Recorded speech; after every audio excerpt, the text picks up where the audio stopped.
Hello everyone, welcome to Solely Science.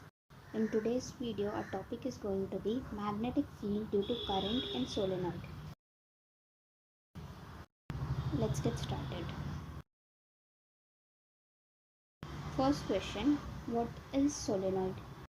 When copper wire is wound in chain of loops, it is called solenoid, or we can say a cylindrical coil of wire acting as a magnet when carrying electric current. Another definition is a type of electromagnet formed by coil of wire whose length is greater than its diameter and it generates a controlled magnetic field. The basic idea is we have an ordinary wire and then that wire is wounded in this particular shape.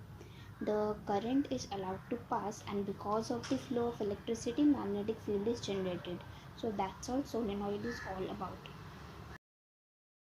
In short, we can say when electric current is passed through a solenoid, then magnetic lines of force are produced. The properties of magnetic field of solenoid are very much similar to the magnetic field produced by a bar magnet. As we can see in the diagram, one of the open end is acting as a north pole and the other open end is acting as a south pole. Pay attention to the magnetic lines of force which are shown into this particular diagram.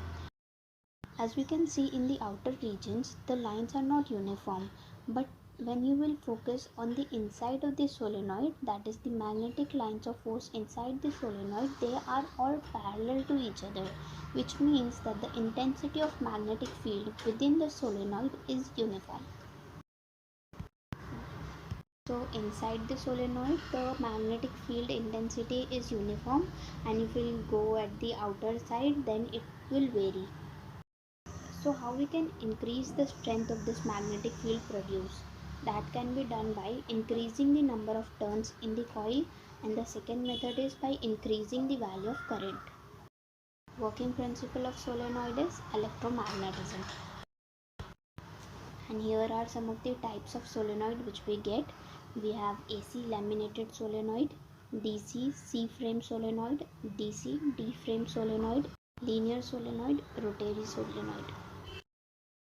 These are used in locking system, in machineries, in electrical industry, in medical industry, etc. So that was all about this video. I hope you understood the concept of solenoid. Thank you so much for watching till the end. Do subscribe to Solely Science.